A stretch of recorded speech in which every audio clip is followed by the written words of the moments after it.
All right, welcome to week number 12. Believe it or not, this is the 3/4 mark of the semester. So homework 7 is due tonight by midnight.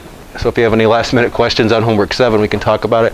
There's actually a homework 7 help video on Brightspace. If you go to the videos module, homework help, you'll see that that's there. Homework 8 I just put up earlier today. It's due a week from today, and it deals with chapter 17. That's what we're going to be starting today. There's also a homework 8 help video. If you go to the videos module, homework helps submodule, you'll see that there's a homework 8 help video. So that's pretty good. There's probably going to be 9 or 10 homeworks. Definitely 9, maybe 10. We'll see how it goes.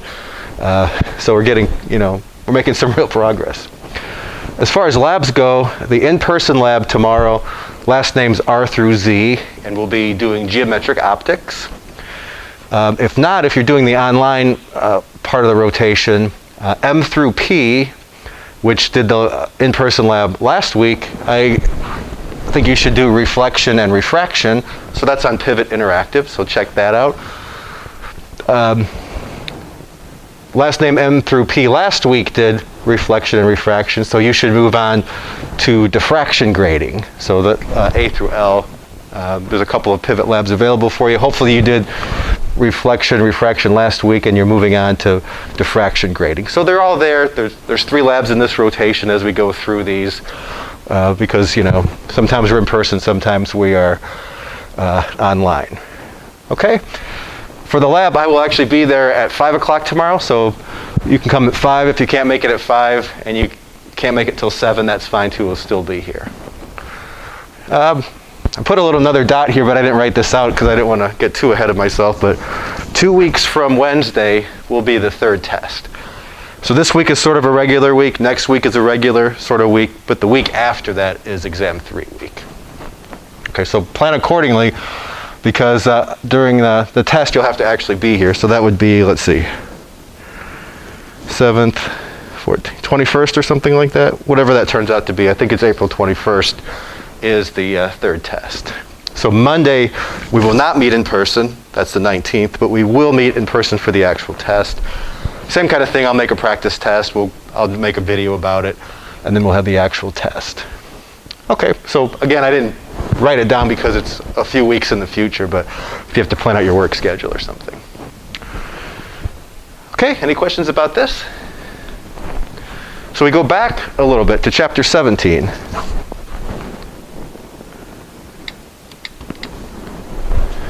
So we just did chapter 18, which is geometric optics. It's looking at light behaving like a ray.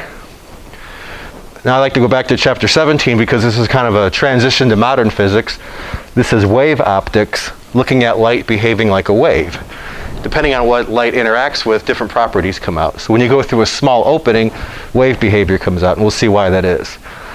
Next week we'll go on to chapter, I think it's 25, modern physics, where we look at light behaving like a particle, something called a photon. Okay? Excellent. Here's a little intro about this. This hummingbird looks this way because of something called interference. This is a thin film. If you ever looked at oil on your driveway, hopefully not your driveway, maybe somebody else's, we don't want your car to be leaking. Depending on what angle you're looking at, or maybe it's windy out, the appearance of the puddle of oil changes. It's something called thin film interference. So the same thing's actually going on here. So that's in this chapter, something called interference, when light rays are interfering with each other. Sometimes different wavelengths are killed off. Sometimes they interfere constructively. So you see this greenish color because that wavelength is interfering constructively. It depends on the wavelength of light, obviously, but then also the thickness of the film that it's going through. So more details about that. Okay?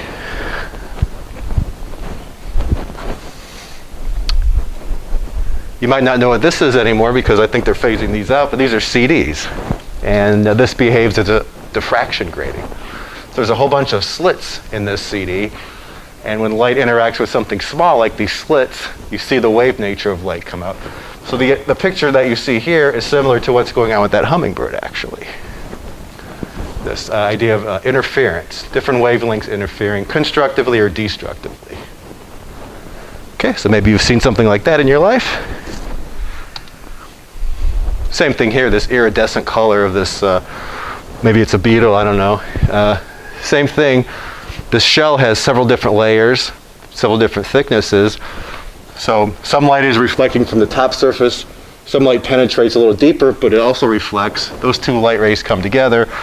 Sometimes they interfere constructively, sometimes destructively. Constructively, that's what this yellow color is. Those waves are interfering constructively and you see yellow. Okay, so pretty cool stuff comes out with this. Same thing with this picture here. This is light passing through a small opening, and this image is made through something called diffraction. So light spreading out, if it comes from a couple of different sources, light spreads out, they overlap. So when they overlap, when they're both at a maximum, they interfere constructively. If one's a maximum, one's a minimum, they kill each other off. Okay? The key is the light has to be going through something small for this property to come out. So first of all, what is light? Under some circumstances, light behaves like particles, travels in straight lines. Sort of what we did with geometric optics, we just assumed it was going in straight lines. Change the circumstances and different behaviors will come out. So if you put light through a small opening, the wave-like nature will come out, and we'll see why that is in just a few minutes. Okay? So we developed 3 models of light. We already looked at light like a ray. In this chapter, we're looking at light like a wave. So the previous chapter that we did with electrical and magnetic fields, we knew that they had electric field parts and magnetic field parts. It's the electric field part that we think of when we think about the wave model. So if you put a light wave through a small opening, that sort of behavior will come out. So as it says here, lasers, electro-optical devices, critical technologies of the 21st century depend on this wave model of light. Okay, so if you want to go back and look at waves from Physics 220, take a look at chapter 15 and 16. We talked about standing waves, things like that. Okay, so this is called wave optics, looking at light behaving like a wave. Ray model we just covered actually. This is good if you don't send light through a small opening. Once you put it through a small opening, then the wave part comes out. And again, we'll see why that is in just a minute. So we've talked about ray optics. Modern physics is looking at light behaving like a photon. So if you're outside on a nice sunny day like today, you feel warm. I always think of it as photons hitting me, right? They've got a certain amount of energy. They're interacting with your skin. You can feel that. So when you think of light as behaving like a particle, sort of, then we think about modern physics. Okay? Actually, I think I said chapter 26. I meant chapter 28 is where we're going after that. That's the beginning of modern physics. Okay? Very good.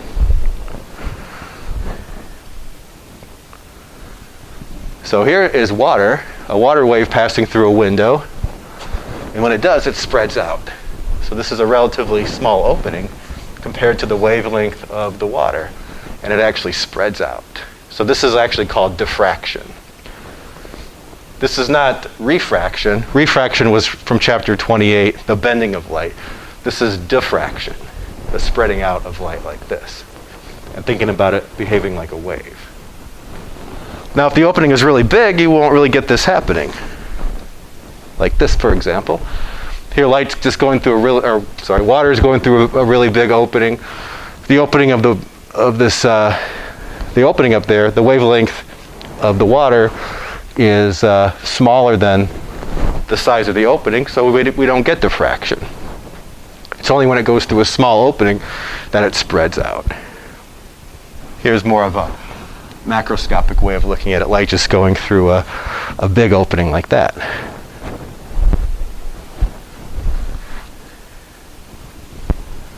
Okay, good, kind of a synopsis of what I've said again. Big opening, nothing happens, you get actually shadows over here where nothing is hitting. When it goes through a small opening like you previously saw, that's where it actually spreads out. we actually kind of started talking about this idea a little bit with previous chapters. The speed of light, c, 3 times 10 to the 8th. That was in the electromagnetic induction chapter. We saw how that was related to the wavelength and the frequency. So the speed is the frequency times the wavelength. So then the frequency is the speed divided by the wavelength. Okay, so we've got 5 times 10 to the 14th. Usually visible light is measured in nanometers. So that's what this nm is.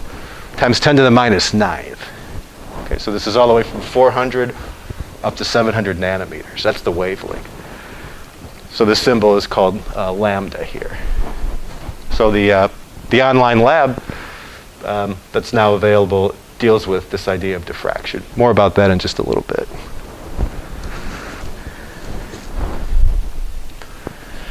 Okay, and we're familiar with this idea of index of refraction.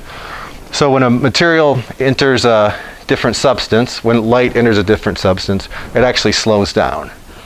So the speed of light in a material slows down, it becomes less. In a vacuum, it's just the speed of light. When you enter something else, it slows down. We saw that when we talked about geometric optics. And there's the formula. Luckily, there's a lot of overlap between really a little bit of chapter 25, a little bit of chapter 18. We probably have seen this table before. In a vacuum, the index of refraction is exactly 1. That's just how it's defined. In air, it's almost 1. So the speed of light in air is pretty close to the speed of light. It's actually somewhat less, but not by much. Water 1.33, glass 1.5. Diamonds, where light really spreads out, is 2.42. Okay, so light, when it enters a material, it slows down. The frequency stays the same. If you have 1 wave per second over here going into a material, you have to have 1 wave per second leaving a material. So that's, you can think of frequency like that. You can't destroy or create any waves in here. So the frequency you have must stay the same. But if the speed changes, the wavelength has to change. So the frequency doesn't change. It's the speed and the wavelength that changes. And then once you leave a material, then you get back to the speed that you entered it with. Okay, so say over here, here's light. It has a certain speed, frequency, and wavelength. In the material, the speed is less, and the wavelength is less, but the frequency, again, is the same. And then back here, you're back to where you were before you entered the material. So the wavelength in a material is less than the wavelength in a vacuum.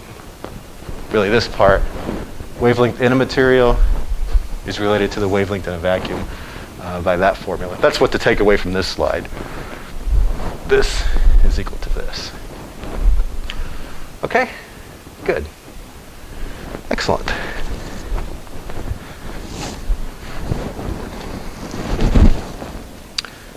So you might ask, why does it slow down? It's kind of an interesting question. So the speed is less when you enter something. So if you think about it, the wave has an electric field part.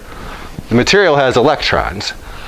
So the wavelength, I should say the speed and the electric field part interacts with the electrons. The electrons then move around. They create their own wave. So the wave created by the electron and the wave that's coming in add together to form their own wave, which travels slower through the material. And then when it leaves, there's no more electrons around for the electric field to modulate the wave, so then you get back to going how you are normally going. Okay? So the punchline, I guess, for this is, they don't talk about it in this chapter, but the electric field part of this wave makes the electrons in the material create their own wave. Those add together. The added together speed of the wave is less, and that's why it's traveling less. It's not that it's bouncing around or anything like that in the material. Okay, so that's just really, that's what's going on. So we can take a look at this one. Orange light.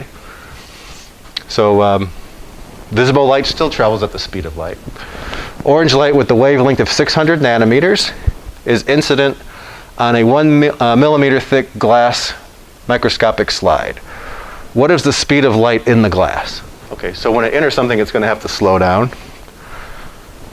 How many wavelengths of light are inside the slide? Okay, so we know how thick the slide is, 1 millimeter. We can see how many of the new wavelengths fit inside there. This is similar to 17.3 and 17.6 on the homework too.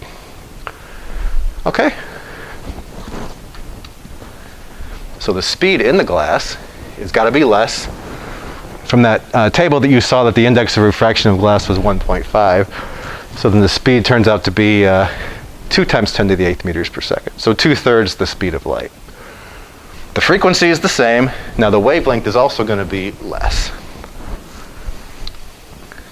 So the wavelength in the glass is the wavelength in a vacuum. So they told you it was 600 nanometers for orange light.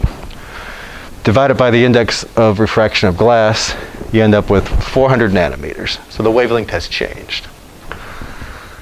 So if one wave is 400 nanometers, how many of those will fit in 1 millimeter, the actual thickness of the glass? I think this is on the next slide. Let's see. Okay, yeah, good. So take the thickness of the glass, divide it by how big each wave is, wavelength-wise, in the glass, you get 2,500. So 2,500 wavelengths fit in this millimeter-sized piece of glass. Okay. All right, good. Any questions on that?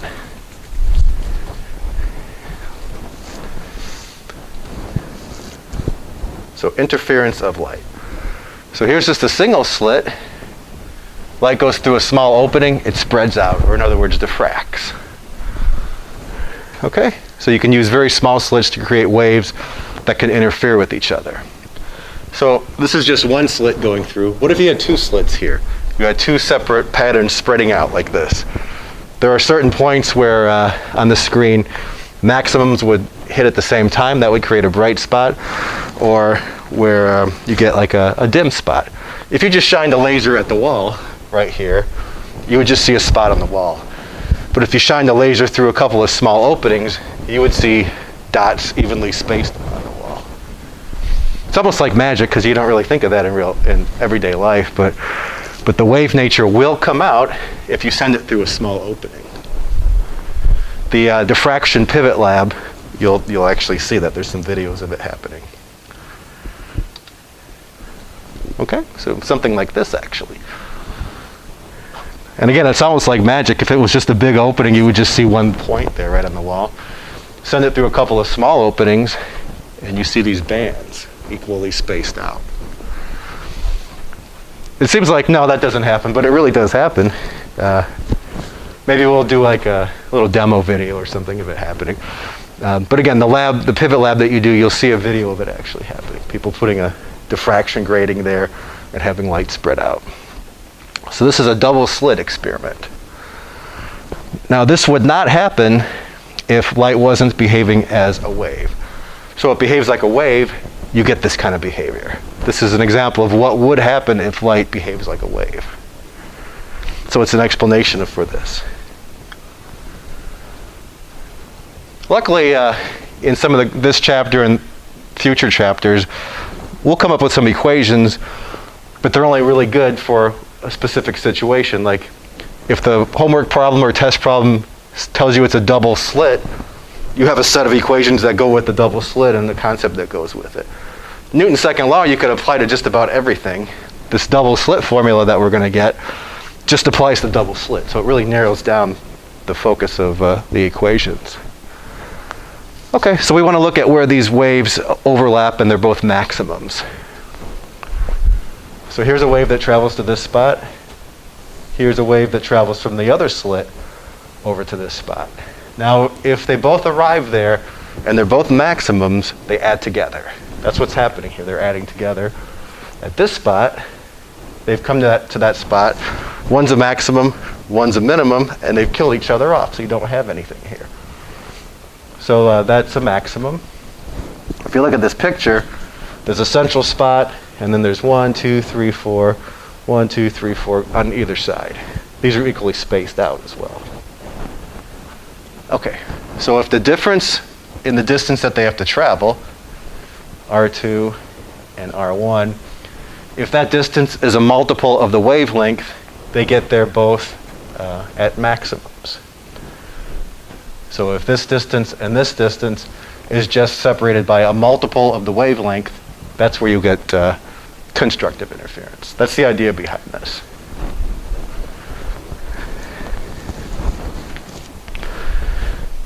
Okay, so that's a synopsis of what I've just said. Okay. Just a couple of definitions here. These are called interference fringes. The dark bands of light are called interference fringes. I just always call these the bright spots. Here's the brightest one right in the center. That's called the central maximum. Okay, so let's come up with the equation then. So if the difference in path length, as I was saying, R2 minus R1 is a multiple of the wavelength, that's what this says, this is a condition for constructive interference. They're both arriving there at a maximum. Okay, so that'll produce a bright fringe. So we'll do a little bit with geometry here, and then also use this idea to come up with the formula. But that's the criteria of having constructive interference. And here's a more focused picture of this. So this is called theta. This is heading out to the screen. Turns out that this theta is equal to this theta if you take a look at the picture a little more closely. Here's the distance between the slits. It's called little d here. Okay. So, and this is delta r, the path difference. That's this path and this path. You subtract them, you get delta r. Okay, so the distance to the screen is called big L. We'll get a better picture in a minute.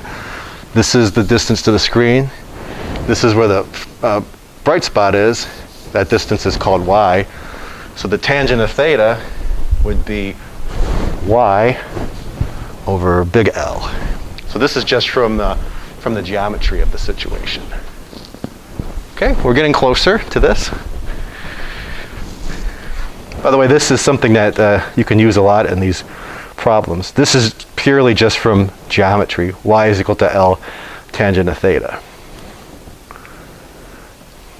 From this triangle here, maybe you can't see that so well. From this triangle here, the sine of theta is equal to delta r divided by d, the separation between the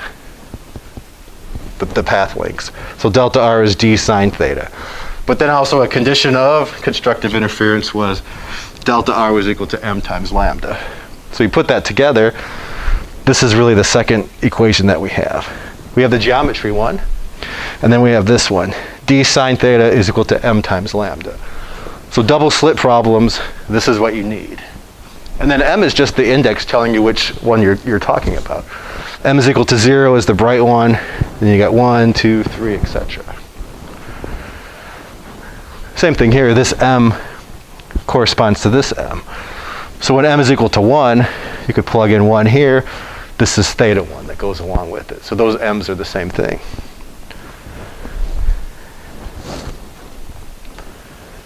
Okay, so y is equal to 0 is equally distant from both slits in the picture. Now if the angle is small, you could use the small angle approximation here.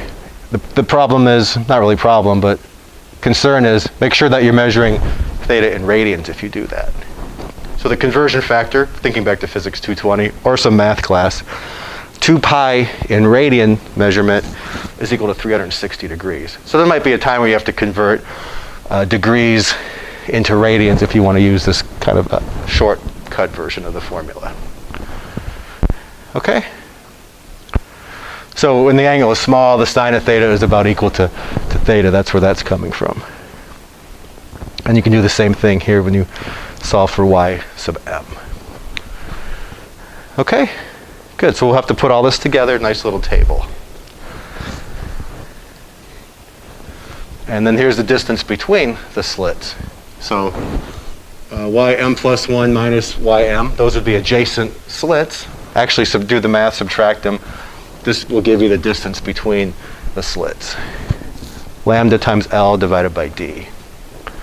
The nice thing about the double slit picture is they're all equally spaced across. Okay, good. There's also a formula for the dark spots. So if the path difference is a half of a wavelength, that's where they come like this. One's a maximum, one's a minimum. The same kind of derivation, but the path difference is a half of a wavelength. This is the condition for destructive interference. That's where they kill each other off. Those are the dark spots. Okay? Good.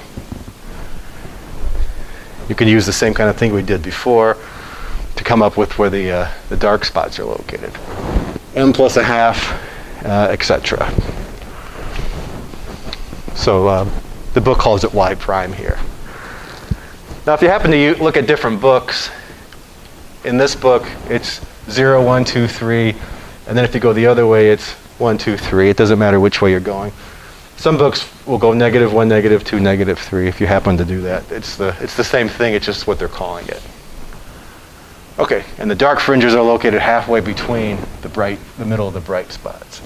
So if you have a bright spot here and here, the dark fringe is right in the middle.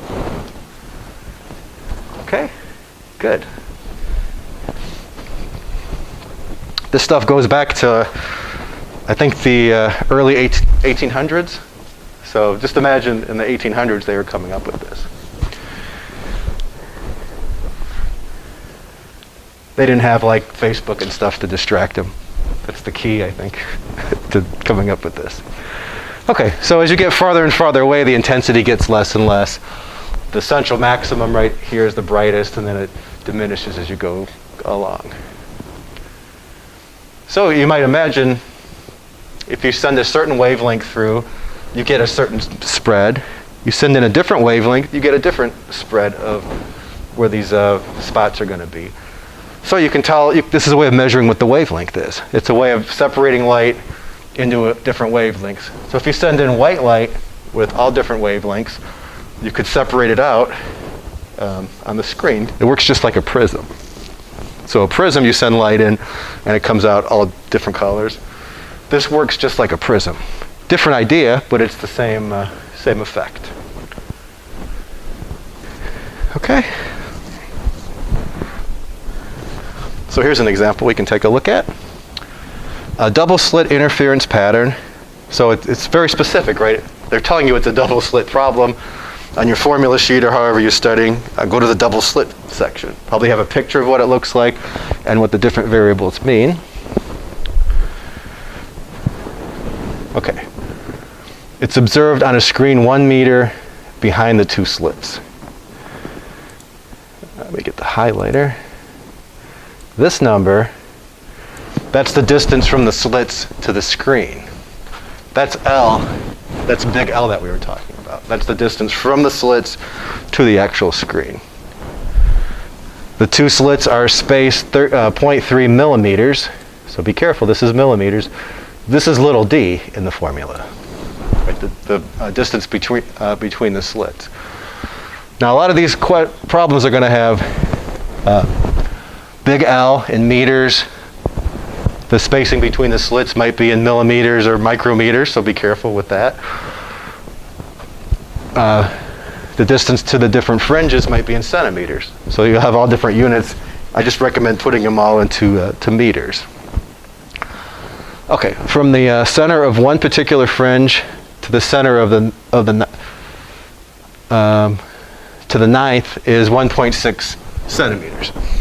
What is the wavelength of the light? Okay. So again, let's prepare. It's not always obvious which fringe is the central maximum. Slight imperfections in the slits can make the interference fringe less than ideal. However, you don't really need to know which one is equal to 0. You just know 9 apart, and they gave you that distance. But the spacing between them is all the same. So if they're 9 apart, and you know what that distance is, you can figure out the distance between each of them. So 1.6 centimeters divided by 9, that tells you the distance between adjacent bright spots. Lots of ways of solving this problem. This is the way the book did it. So if you want to get the wavelength, you can go back to one of the formulas that we had. Little d, again, that's why I went through the point of making what these things stand for. Little d, this is the distance between the slits. Big L is the distance to the screen. And now we just figured out what the spacing is between the bright spots. Put it all together, you get 5.3 to the minus 7th in meters.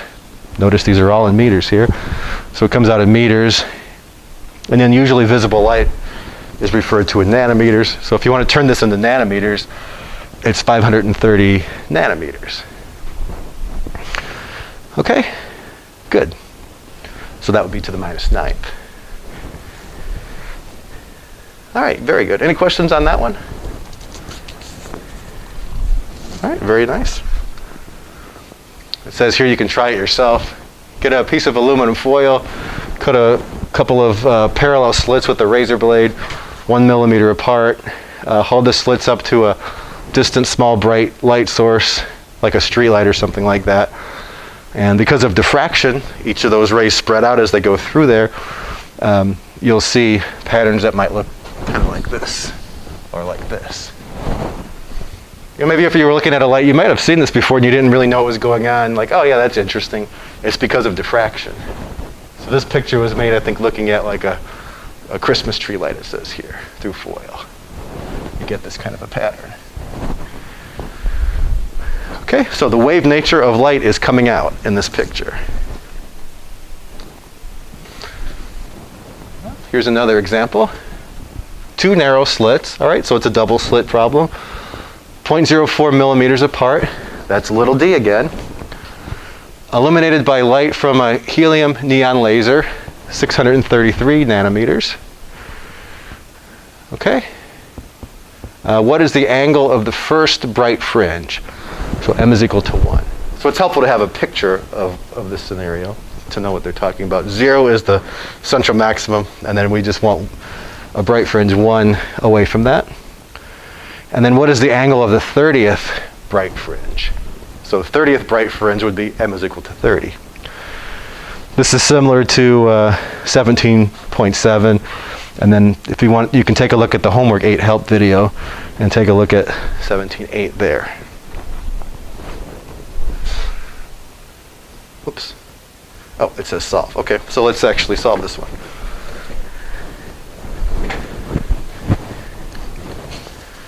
So let's remember what we have to work with. So there's not a lot of intuition with this.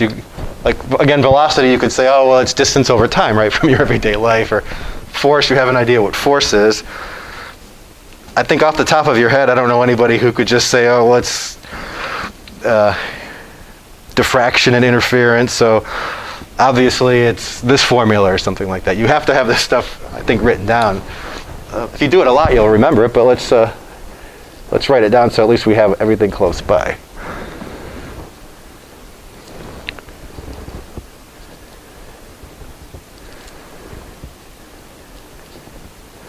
Okay, so here's the screen. Here's the slits, however you want to draw it. M is equal to 0, m is equal to 1. There's another one up here, m is equal to 2. This is the distance to the screen. This is the distance between these, y. Okay, and I usually just rely on these two formulas. If you want to do the approximate formulas, that's fine. That's fine too. That the tangent of theta is approximately equal to theta, that sort of thing. You can use those. These are the ones that I usually remember, though. Okay, so with that in mind, we're ready to solve some problems. So 2 slits that are 0.04 millimeters apart. So 0.04 millimeters means times 10 to the minus 3. We know the wavelength, 633 nanometers. What is the angle of the m is equal to 1 fringe? So they're saying, what is this? And then how much is the 30th one? Whoops. Okay. Excellent. So here's what we have to work with again. And we're trying to figure out that angle. It looks like this, I mean, these are the only formulas that you have, so let's see if we could just use the first one here. We're trying to find out the angle. M is equal to 1. The wavelength is given. The separation is given. So we could just use this formula to figure out the angle. So I'll rewrite it here. D sine theta 1, and then I'm just plugging in 1 for m, is equal to the wavelength. So the sine of theta 1, running out of room, is equal to the wavelength divided by d. I've got a nice tan on the document camera. I'm not tan otherwise. Okay, anyway. So then theta 1 is the inverse sine of the wavelength, 633 times 10 to the minus 9th meters, divided by the separation, 0.04 times 10 to the minus 3 meters. And then you can get theta that way. And this will just come out in degrees then. I don't have my calculator with me, but I'm just going to put a check mark here. We have everything. You could just punch it in your calculator and solve it. Now the only difference for what is this theta 30, well, it's got to be bigger than theta 1 because it's way out here somewhere. You would just use m is equal to 30. And then it's the same exact problem here. Go back to here and put in 30 for m. So you'd have d, just to show you, d sine theta 30 would be equal to 30 times lambda. And then you can solve for theta the same exact way. This is for the part B or whatever you want to call it. Okay? Good. So really, to me, this is the only equation you need, and then along with this equation. Okay? Very good. If they told you the distance to the screen, you could figure out the separation between those spots. If they told you the separation between the spots, you could figure out the distance to the screen from the second equation there. If you wanted to use the small angle approximation, you could set the tangent of theta equal to the sine of theta and maybe even bypass a step there. Okay. Wow, any questions on this one? Again, I think it's kind of magical because we don't usually think of it, you know. Whoever came up with this was probably a genius. Okay, good. So a diffraction grating that you can't see yet is a whole bunch of these slits. So imagine you have kind of like a 2-slit, but instead of 2, you have more than 2. So it's a multi-slit device. The waves emerge from each slit in phase. They're going to hit the screen over here. In some places they add together. Some places they interfere destructively. Instead of just looking at 2 of them, you've got to look at all of them, though. Here's just a few of them over here, overlapping. This, in a sense, kind of focuses what's going on. In the last picture, with this double slit, you had kind of a wide-looking bright spot, another wide-looking. The more and more slits you have, the more and more focused this becomes. Okay. So the pivot lab, one of the pivot labs in these 3-lab sequence, deals with the diffraction grating. So it's a similar idea. It's the same idea. It's just we have more slits going on. So you might get a picture that looks like this. So notice these are more focused. By that I just mean smaller, not as wide. The more and more slits you get, the finer and finer that becomes. It's kind of like a filter in a way. It's the same idea that the path length difference between them all has to be a multiple of the wavelength for them to interfere constructively. So they diffract, or in other words, spread out, and then once they spread out, they interfere when they get to the screen. Okay, so same idea. The path length difference, delta R, has to be a multiple of the wavelength. That's what the m lambda stands for. You could do a similar thing for here. Look at a blue, really focused in picture, and you'd see that delta R is equal to d sine theta.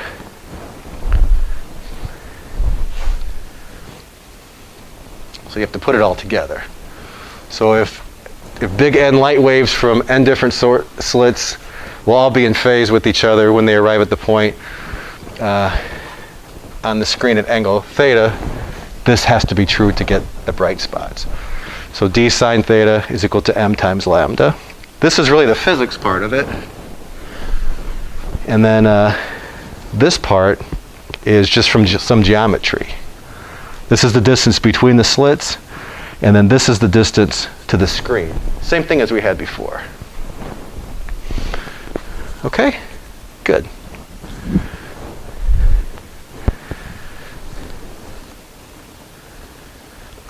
Sometimes, though, you have to come up with this little d on your own. They might give you the size of the whole thing and how many slits there are, so then you might have to actually solve for the size per slit. Right, this d is measured in, like millimeters per line or something like that. You might have to come up with that. Okay, we'll see with an example. So here's a picture when n is equal to 2. Here's 10, so it's becoming more focused. 50, even more focused. So with astronomy, the astronomy class we have here, we have these blue spectroscopes. And you can look at fluorescent light, and it breaks it into different wavelengths.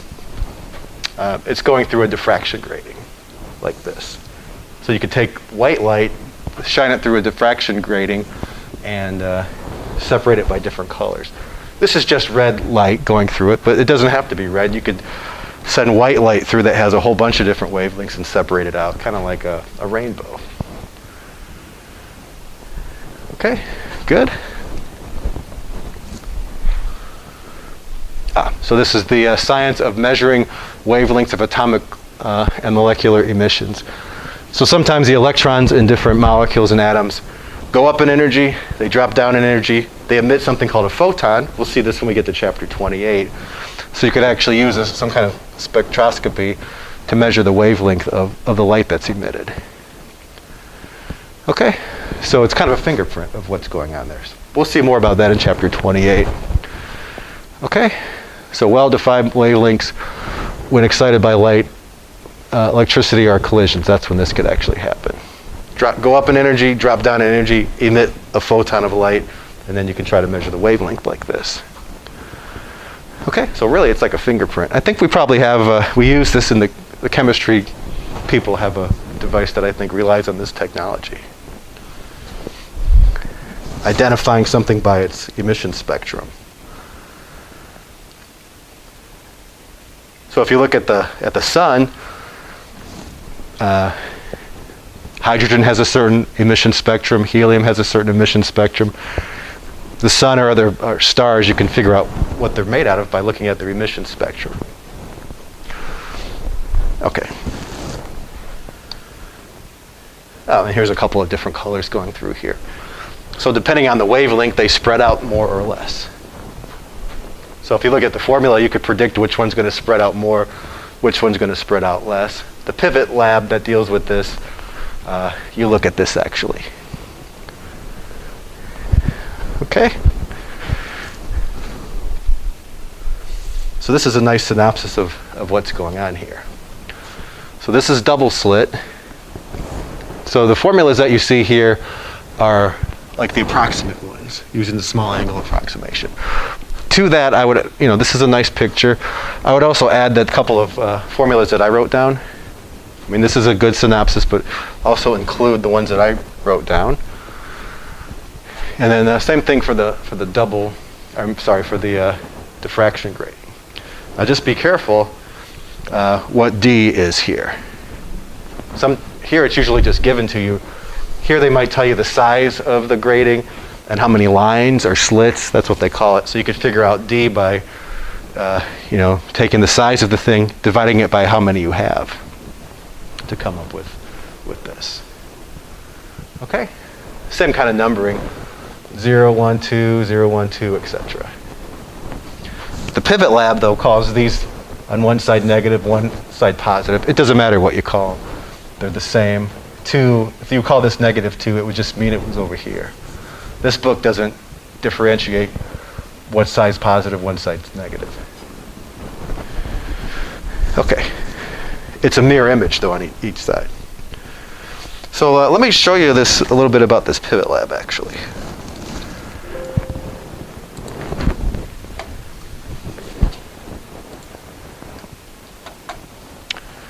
So here's all the labs that we've had. Force on a wire I'm going to be grading soon. I just finished grading series parallel circuits, so your grades are in for that. I will finish up the force on a current carrying wire this week also. So we're actively working on reflection, refraction, and now we've got diffraction grading. I put it here today, but it actually starts tomorrow. Yours doesn't look like this, but that's okay. Preview assignment. Okay, so here's a laser. Let me just I'll just play it.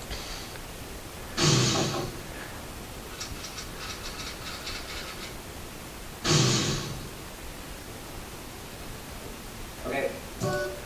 So there's nothing. This isn't some kind of special device that shines a whole bunch of different lasers. This is one laser. It's green. It's got a certain wavelength. So here's a diffraction grating. The laser goes through there, and you see this pattern. Before it went through the grating, it was just a dot. Let me back it up.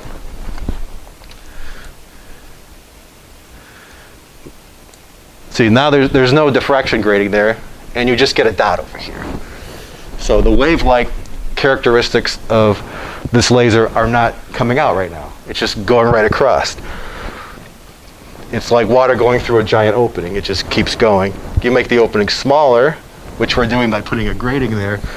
Then light diffracts through all those different slits, and it interferes. You get that kind of a pattern. You squeeze it through there, and then it ends up spreading out. It's kind of interesting, that idea.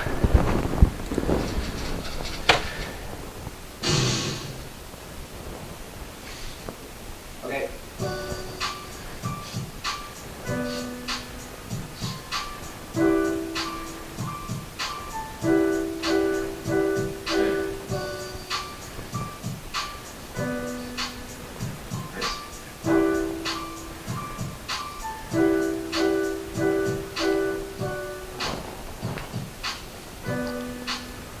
They're spraying that so you can see that it's a laser.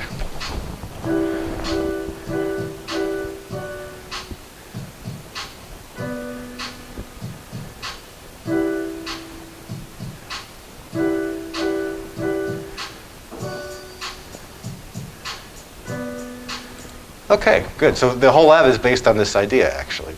And here's the same formula that we had, that you saw earlier. These things all mean the same. So in our book, this is just 1, 2, 3, 4. Over here it would be 1, 2, 3, 4. But some books call it negative on one side or another. It doesn't matter for this lab. So you can go through. You'll have to figure out what D is, though. Double slit, they usually just tell you the distance between the slits. Here, you got to take the length of the grating and divide it by the number of lines, or sometimes called slits. Something called the grating value is the inverse of that, the number of lines or slits per length. So this lab starts out, you actually have to solve for this. No problem. Like here, it's a diffraction grating is 5 lines per millimeter. Calculate the value of D. So that's just the inverse of this then, right? 1 divided by 5, the inverse of that. That'll tell you the size per slit. Okay, and then you can go through here.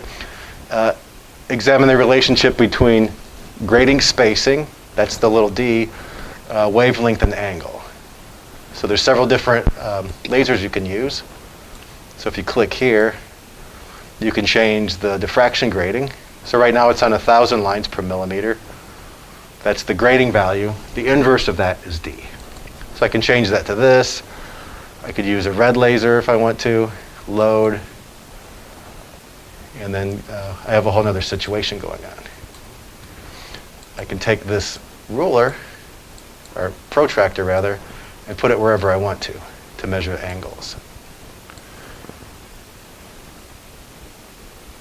Now here's like the fine adjustment of the protractor. If you hit A, it'll just bounce it to the left a little bit. D will bounce it to the right. W is up. S is down. Don't ask me why they pick these. It seems like it should be L, R, U, and D, but it's not. Okay, so this is kind of where you can move the laser into position. You just advance it a little bit. So the slit is going to go, or sorry, the grating is going to go back up a little. It's working slow today for some reason.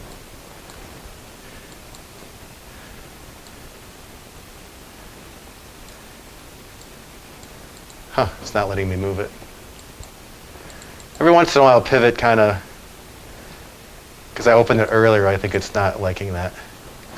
Anyway, you can move this around. You want the origin here of the laser to be right at the diffraction grating, and you want to move it left and right so it's lined up nicely. And then you can measure the angle that it's going through. Okay? So here's a central maximum. Again, you'll have to fine-tune the protractor. And then this would be the first angle right through here. You have to do a little bit of estimating. Okay? And there's a little bit of a description of what I've just said. So you can enter the values in this. Oops, I'll have to correct this. You could enter the values here for the angle. So for a specific wavelength of light, you could figure out what this little d value that you'll get does to the calculation, how it depends. You already have an idea from the first equation, right? Everything is being governed by this equation. So if you make something bigger or smaller, by keep the wavelength the same but change one thing, how does it affect something else? That kind of idea. Okay? So keep that in mind. You'll go through and get the data, but you should already have an idea what's going to happen based on that equation. The whole thing is really based on this equation. Okay? The second part of the lab, down here, you'll have an unknown slit size. Okay, so you can change the wavelength of light. We're going to measure the first and second order, change the wavelength of light, and graph all that stuff. I don't know if this is going to work or not. You'll have to load in the unknown slit, get all that data, and kind of work backwards and figure out what the slit is then. So it's kind of investigating. Maybe you're in a lab. Hey, tell me how many slits per millimeter this is or something like that. You can't count them, right? I guess maybe if you had a powerful microscope or something, you could. So you have to set up an experiment like this, send different wavelengths of light through. You'll get different angles, work backwards from the graph. There's more detail provided in the lab. And then you can figure out what the size is. Okay, so that will work better once you do it. I opened it at the beginning of a class, and I think now it's kind of exhausted. Okay, any questions about that? So let me say one more thing about a new topic. This idea of thin film interference. So the idea here is light comes in here. Part of it's reflected from the surface. Some of it enters a material, and then part of it's reflected from the second surface. Incoming ray, part of it's reflected. Most of it travels through, but part of it's reflected. Now the part that travels through, this could be air, this is oil, this is water. So really there's three different materials. Now at the second boundary here, some of the light is also reflected. So you have this ray B and ray C coming up, those rays could interfere constructively or destructively. For the hummingbird, the green that you saw was based on this idea. The feathers, or whatever they are, have sort of a material that behaves like a thin film. The light comes up. If they're both in phase, ray B and ray C, it interferes constructively, and that's the color that you see. The colors that you don't see have arrived like this, and they kill each other off. Okay? That's the whole idea. Yeah? Is that the same concept for iridescent paint? I'm not exactly sure, but that would make sense, yeah, because you can vary the layer of it, and it gets slightly different looks, yeah. Yeah, I bet that's probably how that comes into play, yeah. Yeah, lots of cool things. Oil on water. I guess in the 60s, they used to do overhead projectors. They would fill them with water and pour oil in and move them around, so the thickness would vary as it sloshed from one side. I think they were, well, never mind. I'm not sure what motivated them to do all this kind of stuff, but they did that. They have all these light shows going on because it would change based on the thickness of that layer, and the thickness changed by moving it around. Yeah. Yeah, I bet that's what it is. I'll check into that, but I bet that's the idea behind it. The thickness varies. Okay, so here's a light wave partially reflected from any boundary between two transparent media with different indices of refraction. You could have this going on. And then if they arrive in phase, again, that's where you see it. Out of phase, you don't see it. So this section is pretty complicated when you read through it, actually. Let me give you my synopsis of it, and then I wanted to save some time for any homework questions that you have. So this is kind of like foreshadowing of what's coming up. So we won't go through it in detail. I'll put it on the video that I make. So there's several more slides that I've condensed into this one slide. This might look old. It is old. This is when I was a TA in West Lafayette. I put together this little table of when things interfere constructively and when they interfere destructively. And it really depends on the indices of refraction of several different materials, the three of them. There's incident, there's the film, and then there's down here, whatever you want to call them.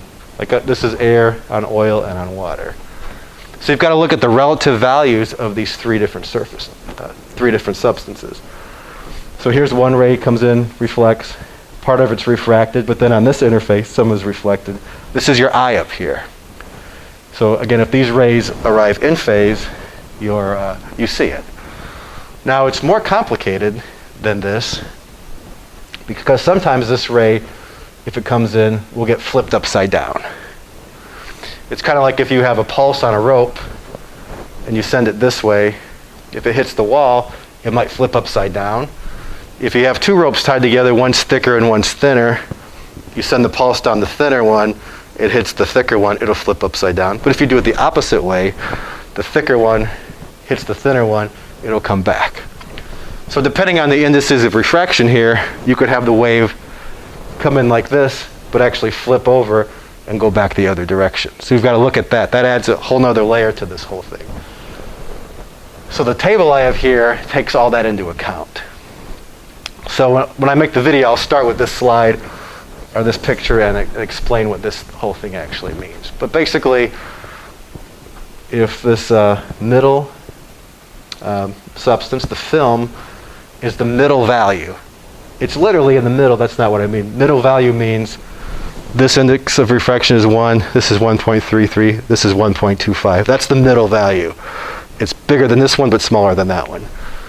You can use this for constructive interference, or use this for destructive interference.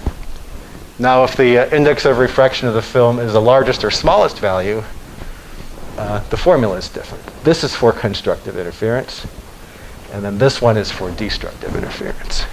Okay? Mostly it seems like oil floating on water, something like that, but it doesn't have to be like that. It could be something completely different. Okay. Anyway, I'll start with that when I make the video on Wednesday.